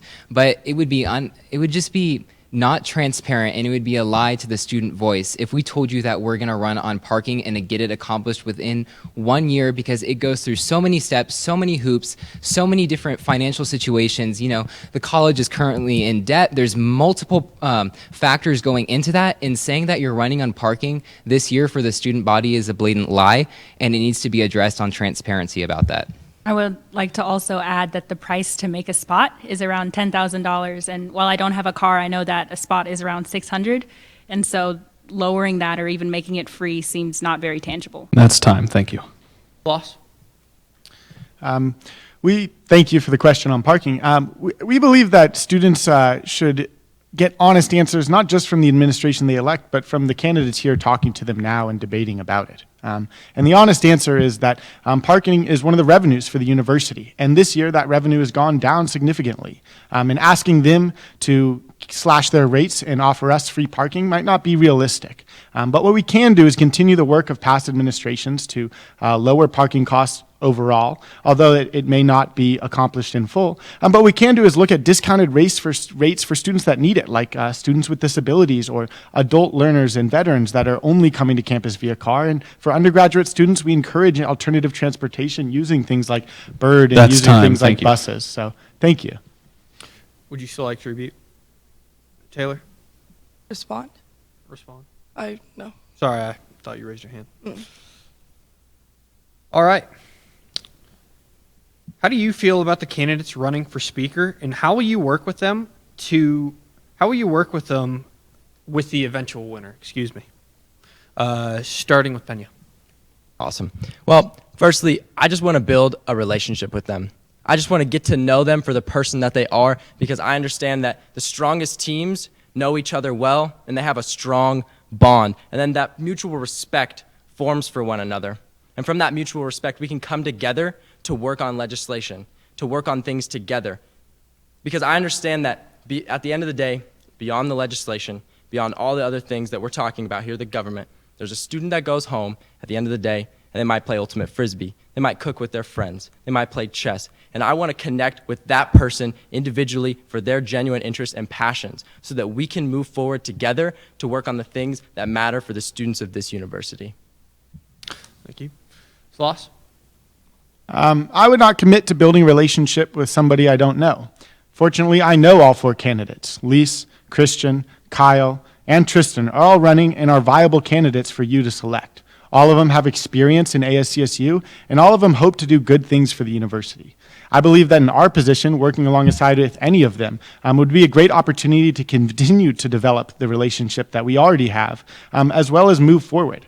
For example, I've served on the University Affairs Board with Christian Dixon this last year and developed a close personal relationship that our views align, and our hope to hear students and really elevate their voices align as well. So I believe that any of the candidates would be great people to continue work with and continue to move us in a positive direction. Taylor? I think that it's great that we have 4 candidates for Speaker of the Senate that are all really passionate about ASCSU and then also really passionate about transparency of this organization. I think that we would be able and willing and happy to work with any candidate that won this race and work with them on initiatives of transparency and getting the word out there about ASCSU, making sure that our initiatives are a collaborative effort and that all students are being affected by the things that we do. Tovar? No matter which one of the 4 become the next Senate Speaker, it's imperative that we change the culture of student government. Student government is not something that students outside of it want to go into those spaces and participate in Senate, participate in committees. We want to change that. We want to work with whoever is elected on creating a space that is truly welcoming and gives people a sense of belonging. Additionally, we'd like to work on creating a diversity and inclusion committee within Senate that provides a space space once a week where any student org can meet with the Senate Speaker, with whoever's in that committee, with Rachel and I, to discuss what issues matter to them in that moment and how we can go forward with that. Rebuttal from Pena. So I just want to clarify again. I want to build a relationship with people I don't know because that's the whole point of getting to know them. And that doesn't just mean for the speaker, but that just means for the entire student body. Many students find employment here right on campus. Can the candidates talk about how they will help student employees, starting with you, Tovar? For sure, just making jobs that are available transparent, providing opportunities for them to find those jobs through whether that be Zoom chats, putting on our website, reaching out to students individually by walking around, emailing student organizations, asking what job opportunities they know of, and actually communicating with the community and being a part of it. But yeah, that's what I have to say. Thank you. As someone who currently has 2 jobs on campus right now, I can express that fostering a relationship with people in the Career Center is probably the most important thing we could do. So increasing marketing for the Career Center and making sure everyone is aware of their services would be one of the best things we could do. Taylor? I think that we can start with student employment by our personal cabinet. We employ a ton of students within ASCSU, and that's part of our initiative to make sure that we're reaching out to all students so that all students have the opportunity to work in an area that they're passionate about. We also think that the Career Center is a great idea. We think that we could have a liaison from ASCSU work for job opportunities that they could deliver to students. Sloss? Yeah, thanks for asking about students working. We respect any student that can handle a job and education at a simultaneous time. We also recognize that many students rely on work, study, or on-campus jobs to support their ability to go to college. I know that many of us feel fears about school possibly going online and losing the ability to continue that job. And one of the things I would love to emphasize here tonight is that same as in the spring, we would love to continue the work to continue to pay students. It might not be the full amount, but at least partial rates, even if they're not able to come to work, because students being unable to come to campus because we've gone online does not mean they deserve to lose the wages that they've been offered. Thank you. Pena? As an employee of the university, I'm currently employed by the Slice office. One of the things that's most important to me, and I know a lot of my peers within the Slice office, is feeling supported by your advisors. So we want to work to ensure that advisors within this university, where students are working under them or with them, that those students are supported by their advisors. And also, just to echo on that, just to go off on that, as a student who is also employed by the university year after year, I think the most important thing that we can do is broadcast these opportunities. And so not just talking with Slice, but also with academic advisors who have direct contact with these students. Rebuttal from Tovar. Yeah, candidate Sloss, you mentioned that even if there are, furloughed or, half-price student salaries or whatever, that you plan to keep them. How do you keep that promise to the students, and how do you plan to do that? Yeah, well, that's a commitment to trying to support students, because I believe our number one position is to help students in any way we can and to the best of our capabilities. There are things we can't do and there's things we can. What we do is work with Joyce and meet with Joyce regularly on university policy. And if CSU did it last year, there's no reason that they can't do it again. Thank you. Another question from a student. ASCSU presidential candidates, you have the unique power to veto bills. Are you aware of the current bill, or of the bill currently in discussion that allocates student fees for campus police? Students would like to know if you would veto that bill, starting with Taylor. I am not aware about that bill. I think that I would have to take into consideration what type of funding the police department is given. So I don't think that I can provide an adequate answer for that. Pena? I would also like to second that. I would definitely need more information to give an adequate answer on that. Tovar? Yeah, I would like to make sure the bill, when it talks about defunding, what specifically is it defunding? Because a lot of times when police departments are defunded, mental health services go first, and that's imperative that we have that on our campus. Additionally, Rachel and I have met over the summer with CSUPD about creating student panels that work on the CSUPD hiring process to create more trust, so that way students can interview and ask CSU potential PD employees questions before setting foot on our campus, as well as expanding student oversight committee over CSUPD to create more trust and awareness. And we're not committing to defunding anything. We're committing to creating more trust and understanding between both organizations so both parties are happy. And Sloss? Yeah, I'd love more clarification. I believe the bill you may be referring to is written by candidate for Speaker Kyle Hill, and it's on not defunding but police funding to support security cameras across campus to decrease bike theft, as it's one of the biggest ways that students lose money, and there was hundreds of thousands of dollars lost over the last few years. I believe Kyle comes forward with a great point and a great idea, and I support him fully in working to decrease bike theft on campus. This last spring, I had a bike stolen, and that's something I can't get back despite it being registered, and I would hope that's a great thing and a great initiative, but I would say that we would love to look at it again and revise it from the administration's point of view to help support that in doing the best job it could do. Another question. How will you support housing and dining this year? Most importantly, how will you support first-year students who are not getting the experience other first-year students usually get? Starting with you, Pena. Well, we want to build a relationship with the people in housing dining, just like we want to build a relationship with everyone on this campus, because we understand that once we build a relationship with them, we can work with them more closely to support them. We don't have any direct policies right now, but we understand that through conversation, through hearing them out, we can hear what they need, we can hear what they want, and we can help to provide that for them. I also want to add on that. I am employed by University Housing. I used to be a former RA, and I currently work at the front desk. And I think just starting that conversation and being able to have a seat on that table and discussing those concerns is the most important thing that we can do at first. Tovar? Yeah, one of our initiatives under our sustainability category on our website is providing more vegan and vegetarian options within those dining halls for students who feel like they're not getting the adequate nutrition they need. So we're going to talk to dining halls and discuss that and further go into detail on how we can make that happen on our campus. Additionally, we want to work with RAs, anyone employed within dining and housing services to make sure they're trained on bias and discrimination and that they go through modules so they're able to handle situations so every student feels safe. Taylor? Yeah, so referencing the partnership that we plan on having with housing services, between ASCSU and housing, we want to make sure that RAs are informing the new residents of what ASCSU is, and then also having them get involved in other organizations on campus. We want to make sure that each first-year student knows the organizations that are available to them, and that they have the options to get involved if they're interested, especially if things go online, there will still be opportunities for students, and we want to make that very known to students. Sloss? Yeah, we know one of the things that first-year students are facing and a difficulty and challenge is the inability to connect with a lot of their peers, less opportunities to connect with their peers, and wearing a mask. It's hard to see a face. It's hard to talk to a new person.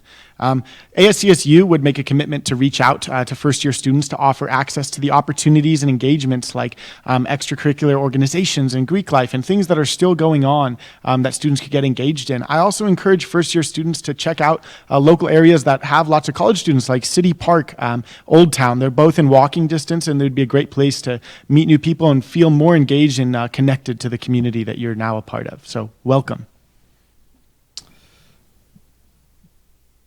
For the candidates, how will the ASCSU represent the LGBTQ plus community to help them feel more safe and welcomed on campus if you were to be elected? Starting with Tovar.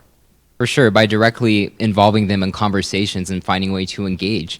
We're running on belonging, equity, sustainability, and transparency, and those values fit within all four of those. So we want to make sure we're truly reaching out to every student organization as well as students and showing what our initiatives would be once we collaborate with students and put them forward so that way we can work together.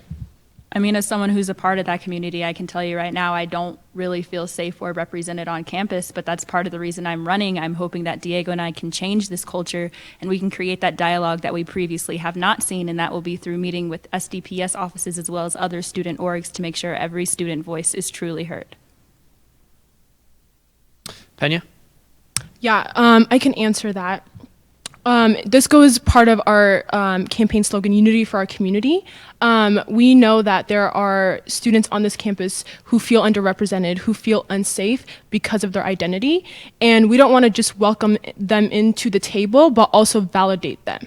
And so just making sure that they are welcomed into that table, voice their concerns, and also making sure they feel like they are welcomed and safe on campus. And to echo what Rachel said, definitely forming a relationship with the SDPS offices is one of our top priorities, just like it is with everyone on our campus. Sloss? Yeah, thank you for the question.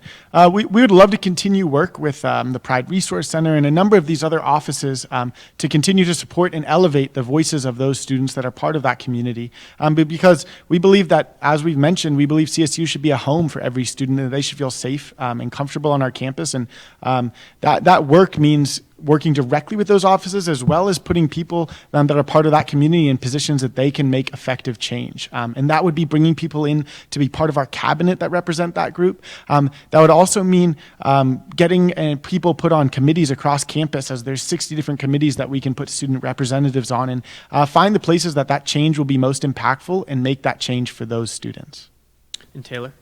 As discussed, we want to make sure that our cabinet is representative of the student body. And so we need to make sure that people with those identities are represented within our cabinet and our organization. We plan to not only give students with those identities a voice, but more than that, an opportunity for them to act and promote progress. We think that it's one thing to say that our door is open, our email's open, but it's another to allow the space for a voice and then give them the opportunities that they need to promote progress. Thank you. This is a question specifically for VPs. How do you intend to manage your position as SFRB chair? Starting with you, Schindler. Yeah, of course. So one of our main running points was the fact that for the upcoming budget, we really wanted to shed any program that students currently don't have access to while in that online platform. And I can't echo that enough. The most important thing is to fund what we actually use, and if we can't return that money, to save it and use it elsewhere. Thank you. Could I hear from you, Jackson, please? Okay. Yeah. So we first want to be transparent because students' fees are being used, and I feel like not enough students know that we are using their fees for what we vote on. We again want to get students involved. They are welcome to attend the meetings, and we also want to hear their input because, again, we are voting with their money. They deserve to have a say. I understand that at the end of the day, there is a fee that decides, or there is a team that decides where the fees go, but it's still important to me that we hear from the students when it comes to where we vote with their money. Gebretsadik? I plan to be neutral in all of my decisions as SFRB chair, and also act as a servant to all students on campus. And then could you please answer for Mkay? Yeah, thank you for asking about student fees. I'll answer on behalf of Mkay, but I also personally served on the Student Fee Review Board this last year up until 2 weeks from now when I will end my term. And the truth is, student fees does a lot of great work. We worked this last year to keep it to a record low in the last 10 years in terms of increases. And we'd continue that work in making sure that funding only goes to what is directly approved. I've worked closely with the faculty that work on that board, Mike Ellis and Angie Nielsen, and we'd continue that work with them to make sure that students' voices are represented. Right now, a list of all the ways that student fees go towards and what they do was put together by all the different departments on the Student Fee Review Board, and it's published on the CSU funding website, but we're working to make a QR code that students would be able to directly scan to and see that funding and see where their money is going. Thank you. Other universities have had their hate speech policies struck down by administration. How will you make sure advocacy isn't confused by hate speech? Starting with you, Taylor.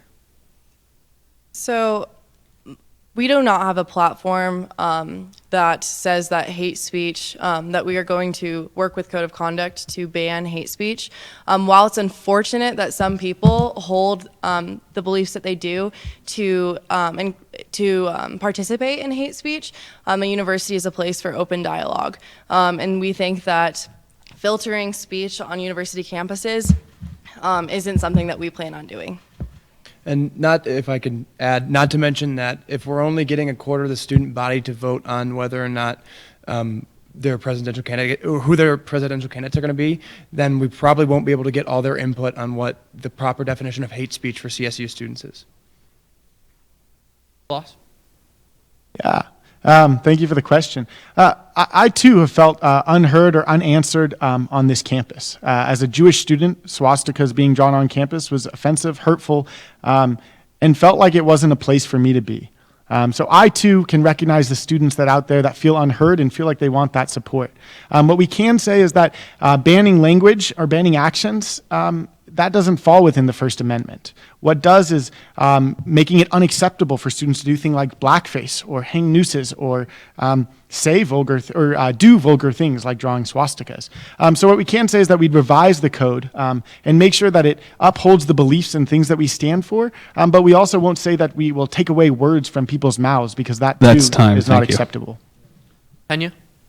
We are for freedom of speech, but we are not for speech that incites people to violence, and we are not for slander, we are not for libel, and that is where we stand on that issue. Tovar? You mentioned advocacy and the term advocacy and hate speech. Advocacy is public support for a particular policy.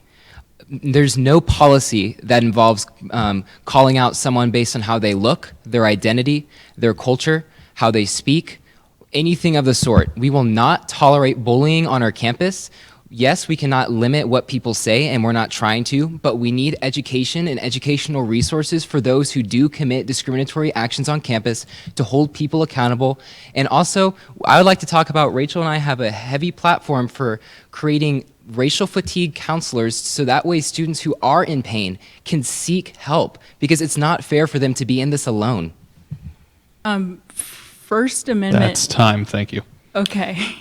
30-second rebuttal from Sloss.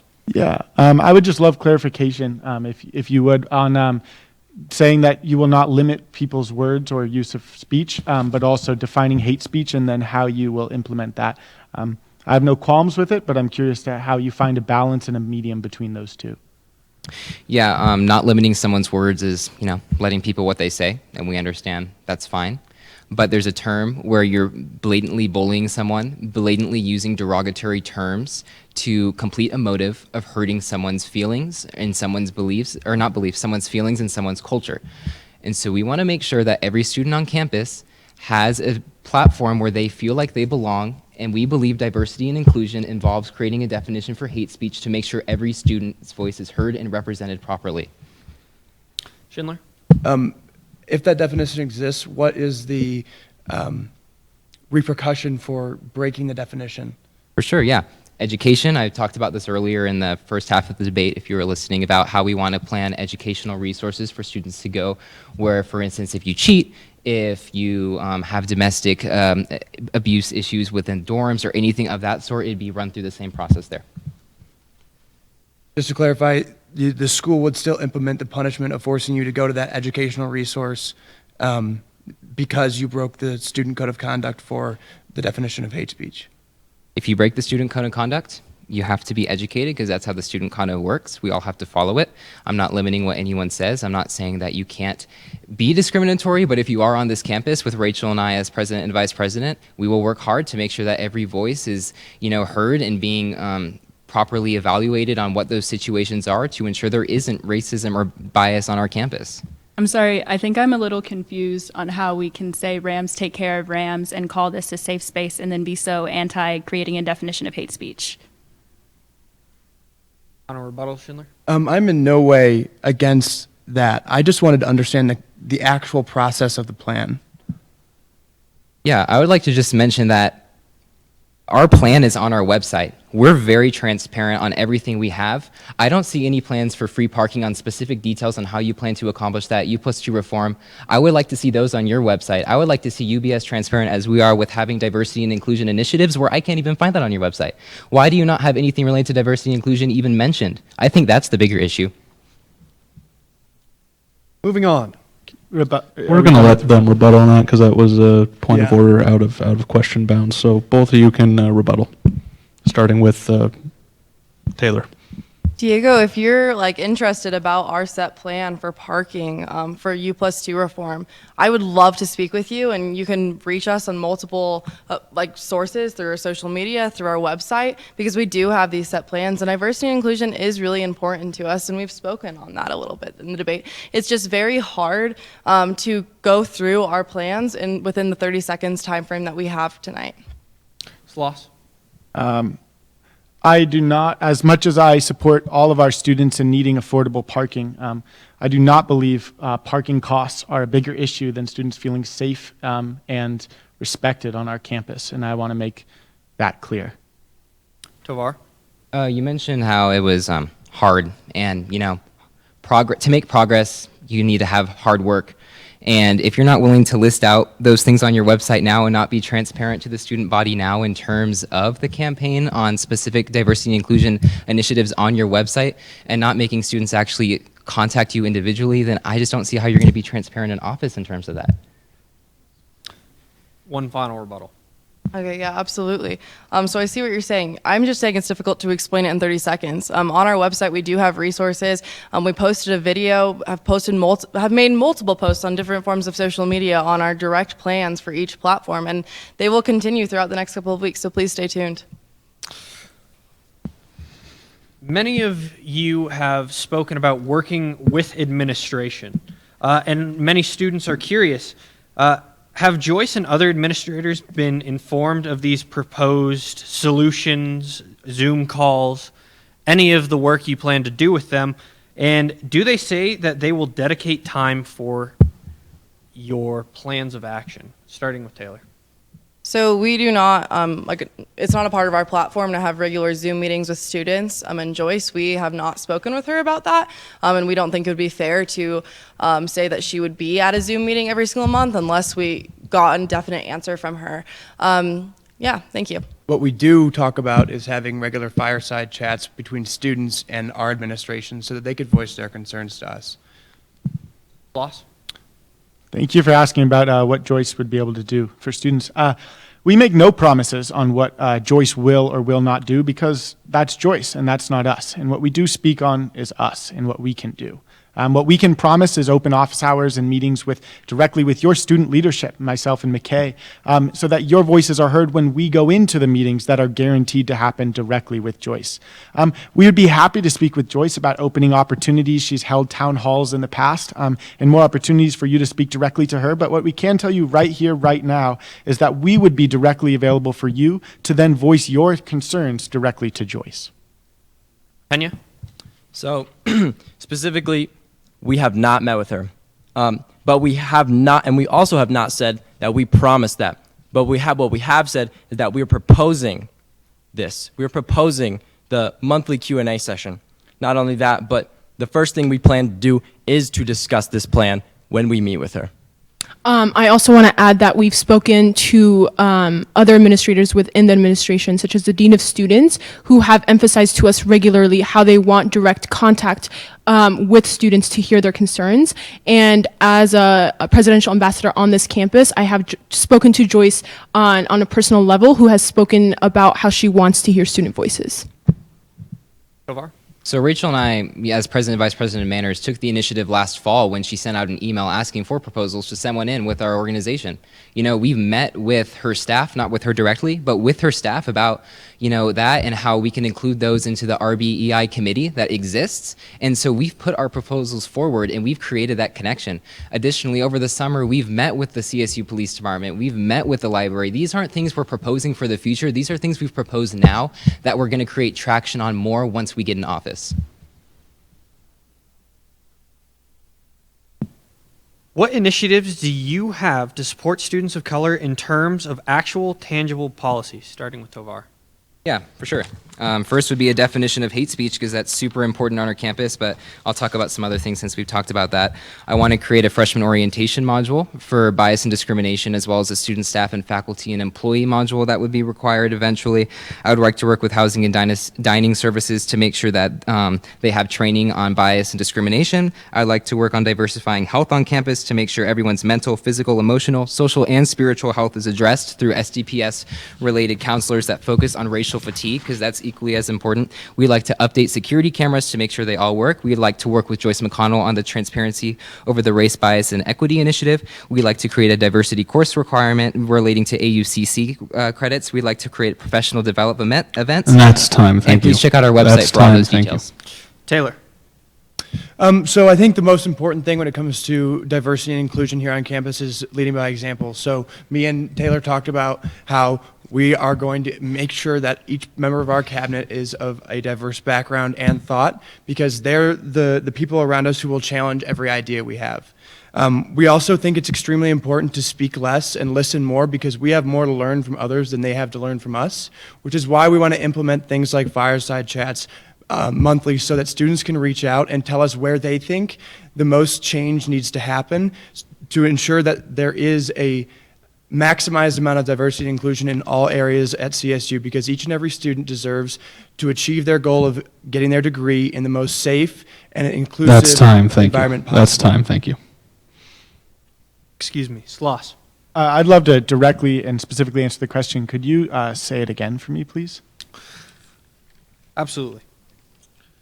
What initiatives do you have to support students of color in terms of actual tangible policy? Yeah.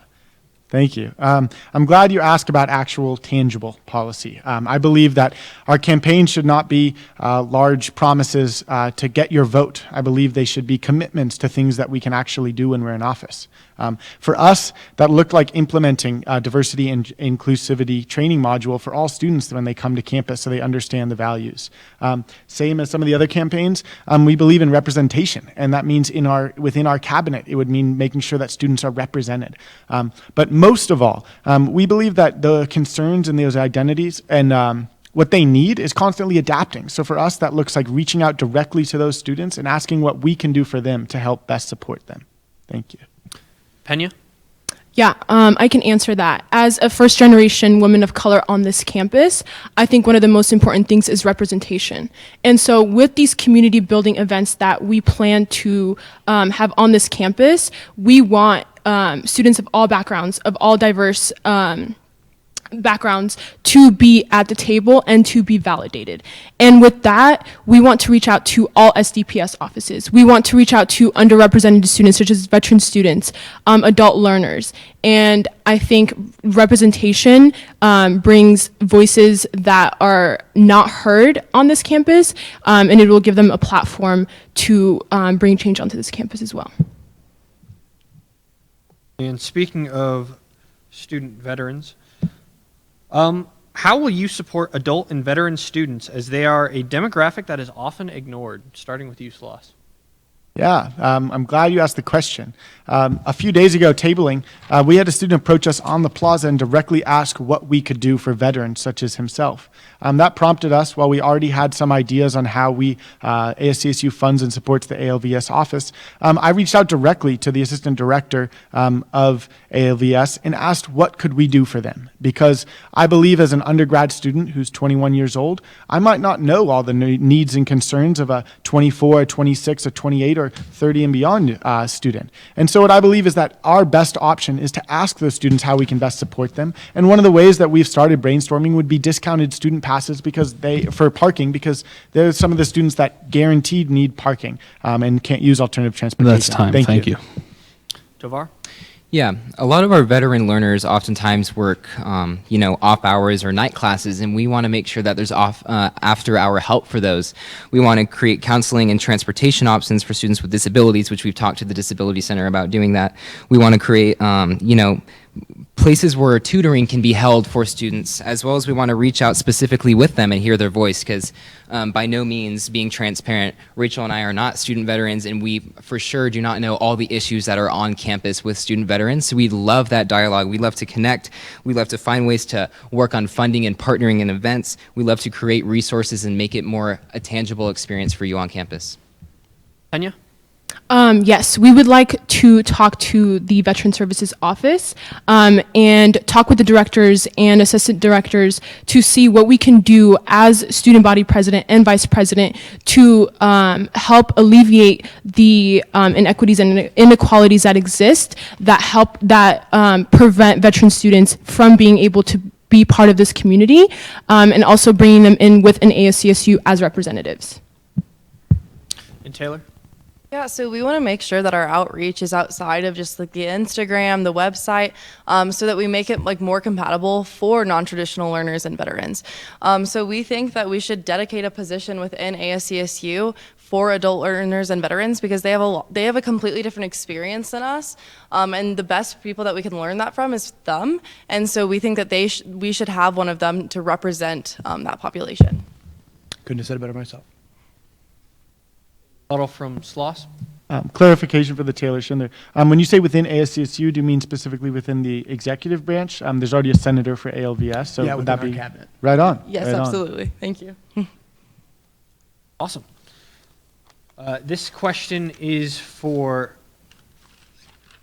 excuse me for just a second. This question is for everybody. How will you support, excuse me. Have any of the candidates actually sat on a parking services meeting? I suppose just going down the line, starting with Sloss. Yes.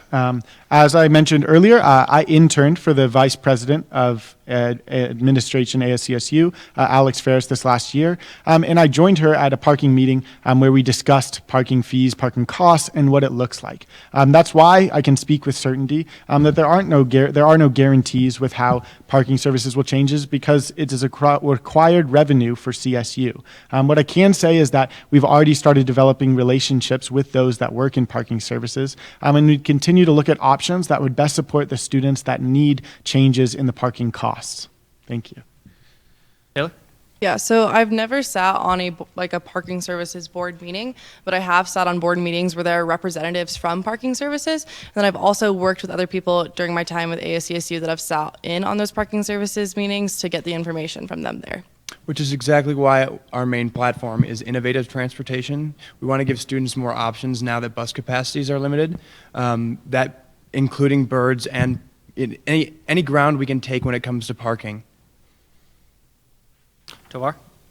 We haven't personally sat in on any budget meetings, but we have met with admin, and because we understand that the issue of parking is something that is very important to the student body, so we wanted to make sure more than a year ago when we decided to run that if we were to promise something such as free parking, that it was something tangible. So through our meetings, we reviewed the budget with the admin, and we basically saw if it was possible. And so we'd be willing to review budget at the meetings as well.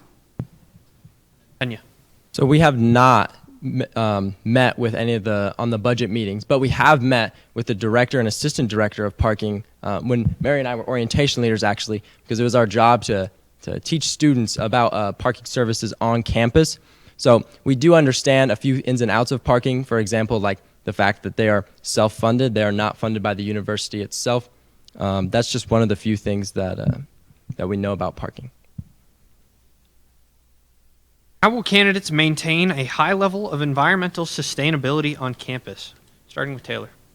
That's a great question. So a part of our expanding transportation through the bird proponent is because it's a sustainable way of transportation, and it's a form of encouraging students to use a sustainable method instead. And then we also want to continue the work that's been done with the previous director of environmental affairs. Gina McCracken actually created this program of recycling textiles, which is awesome, and we want to expand on that and create a program of thrift stores, which she already started throughout campus, because we think that that's one of the best ways to encourage sustainability. And on the bird note, We want to emulate what happened or what was implemented at UCLA, where it's even easier for low-income members And of our that's time. community to get Thank you. bird rides. That's time. Pena, Could you repeat the question, please? how will you maintain a high level of environmental sustainability on campus? So one of the things we're really passionate about, and we understand that has a huge impact on the community, is composting. We want to work to understand composting better, and we want to work to fund initiatives and marketing around composting and getting students to compost more, because we understand the impact that composting has on the environment. Additionally, we really love the bees, so it would be really nice to get a couple extra beehives on campus as well.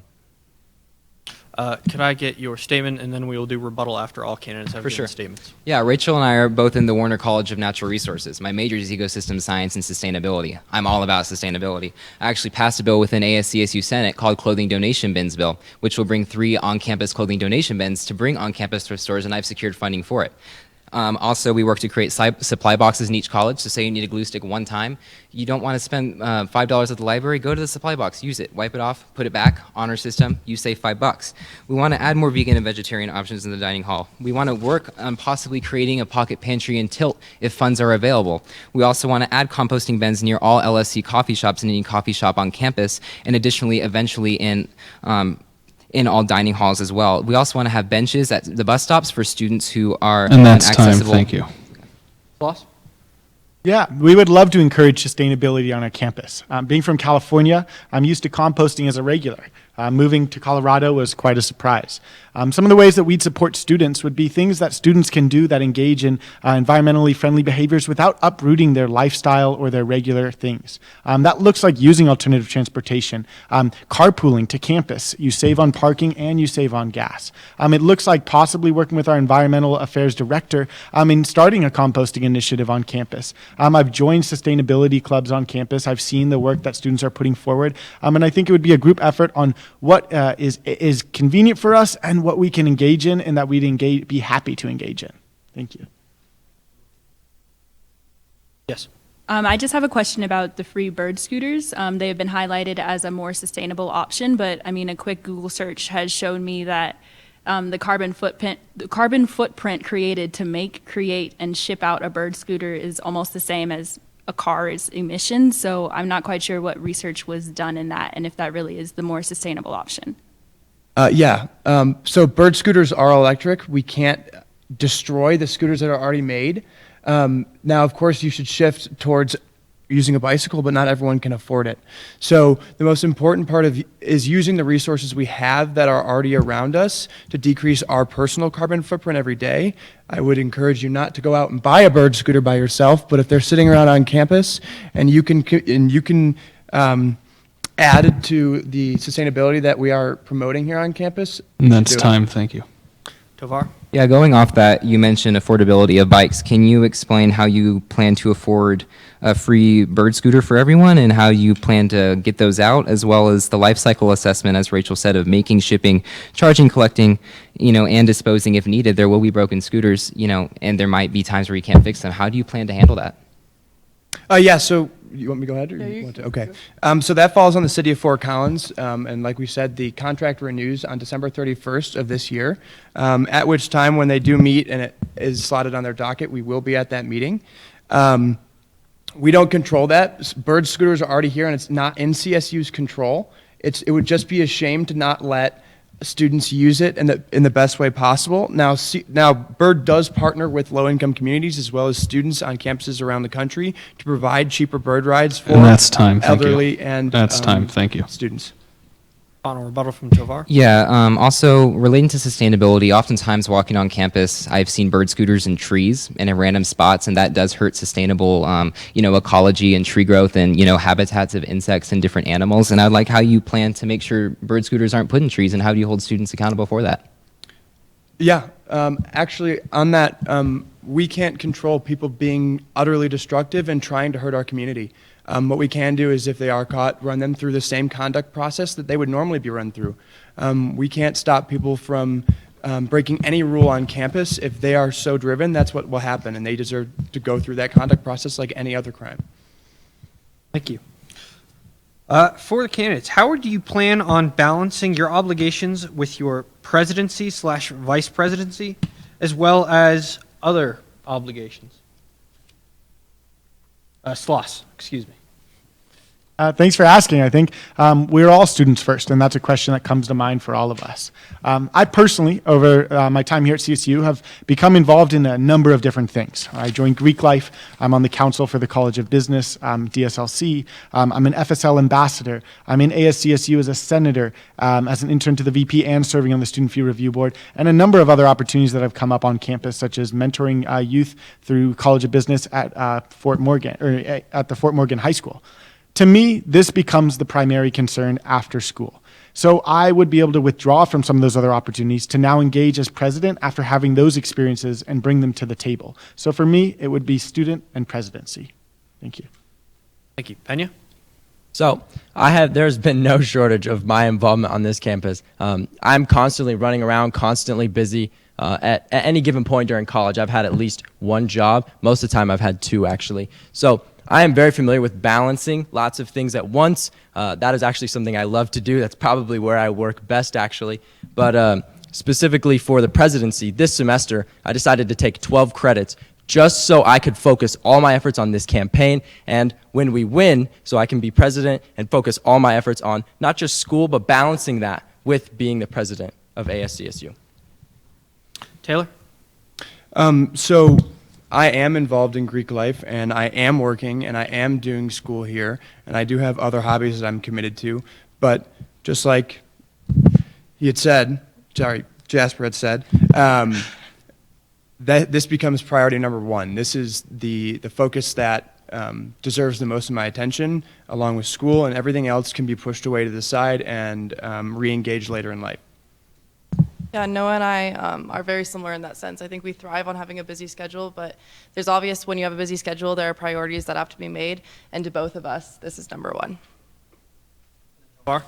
I agree with what the other candidates have said. You know, it's about balance, and within my positions right now, my main focus is building community, providing volunteer opportunities, and creating career development workshops and opportunities for students to succeed. And, you know, if necessary, if I need to drop something to fulfill my duties, I will do so.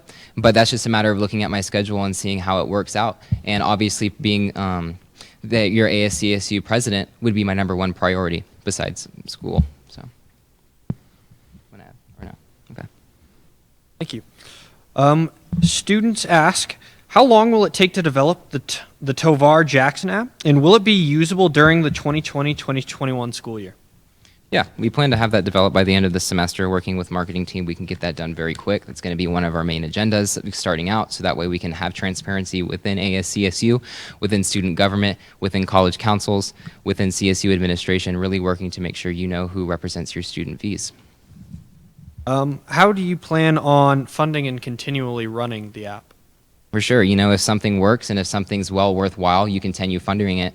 And we're going to work on with the marketing department and looking at the budgets to make sure that we can create a budget that provides, you know, this app to make sure that students know what's happening within student government. One of the big issues of student government is people don't know what it is and what it does. This app will streamline that process.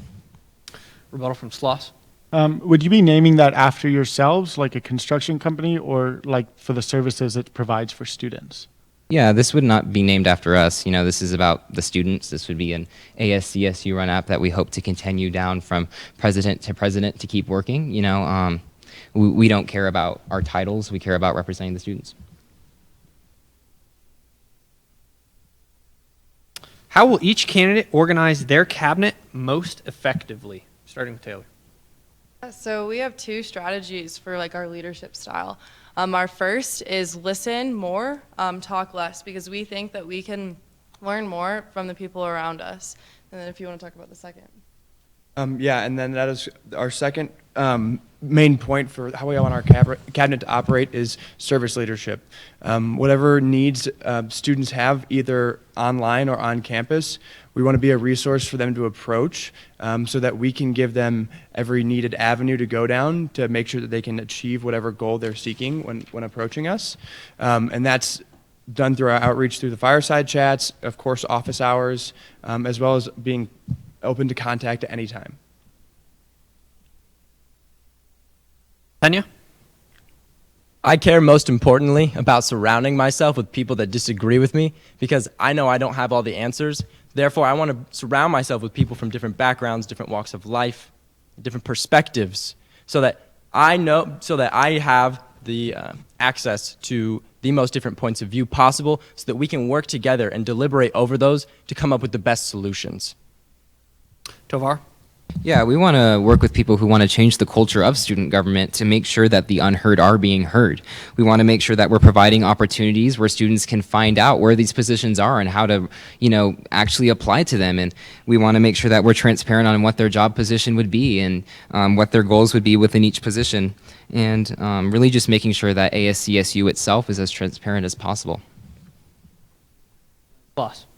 Yeah, thanks for asking about what it would look like if we were elected. We would continue the work that past administrations have done in terms of creating directors and deputy directors. We might rearrange the cabinet, but we'd use similar positions to help guide different areas forward. I can say in who would represent those people, we would want to work on representation that's directly similar to the student body and make sure that voices from all across campus are heard. And most of all, we want people who are passionate about the work that they're doing. People do the best work when they love what they do. So our number one goal would be finding people that want to do these jobs, want these positions, and want to do the work so that the work being done is rewarding to themselves and the people that they're helping. Thank you. Thank you. Unfortunately, we are running out of time. Candidates will have 1 minute to give closing statements, starting left and going right, starting with you, Sloss. Thank you all for tuning in tonight. My name is Jasper. I'm representing Mkay here as well. And for us, we want to be a voice for students. We're here to represent students. That's the job position, and that's what we've come to do. We got together and made promises that we know we can keep, not lofty goals that might catch your vote, but things that we know that will support you and help you in this coming year with novel challenges. Me and Mkay both have a significant experience within ASCSU. We've served in a number of different capacities and have the knowledge and the knowing to go in and do the work that is necessary.